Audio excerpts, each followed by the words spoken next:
అంటే ఇంకోటి కానీ ఏమన్నట్టు నన్ను టిల్లంటారా నువ్వు ఇది బాధ అనిపిస్తుంది. తప్పు చేసినోడు ఉమ్మిస్తే తుడుచేసి ఉంటారు కొందరు.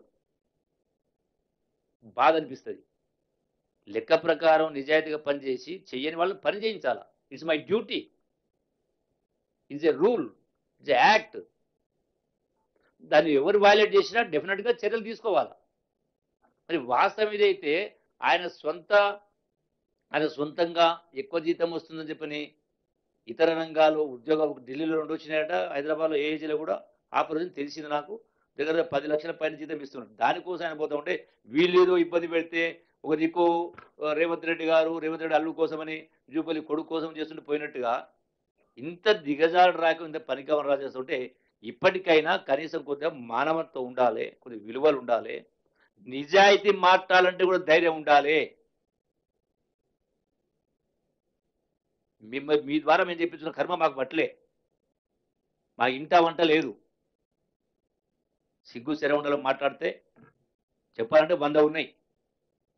Thank you.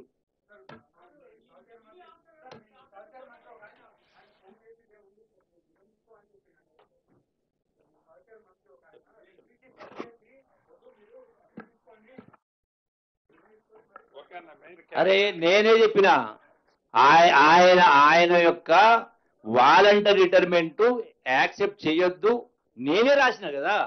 ఎవరో చెప్పడం ఏంది? నేనే చెప్పిన కదా.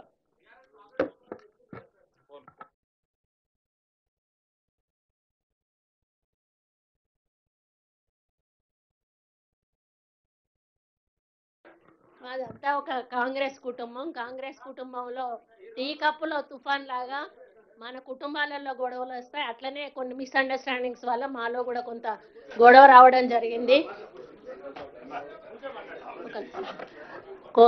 కుటుంబంలో వచ్చినట్టే మా పార్టీలో కూడా ఏదో మిస్అండర్స్టాండింగ్ తోటి కొన్ని గొడవలు రావడం జరిగింది. మరి కుటుంబం అన్నాక అందరం కలిసి నడవాల్సిందే. కాబట్టి మరి మా పాప ఏదైతే ఆ రోజు అంటే కొంత పోలీస్ రావడం వల్ల ఆవేశంలో ముఖ్యమంత్రి గారిని కొంత మాట్లాడడం ఏదైతుందో దాని విషయంలో నేను క్షమాపణ చెప్తూ మాదంతా కూడా అందరం సర్దుకొని ముందుకెళ్తామని తెలియజేస్తాను.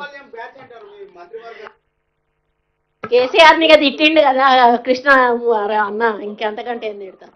మొదలైన చెల్లెను దగ్గర తీసుకొని ఆమెను ప్రేమించడం నేర్చుకో.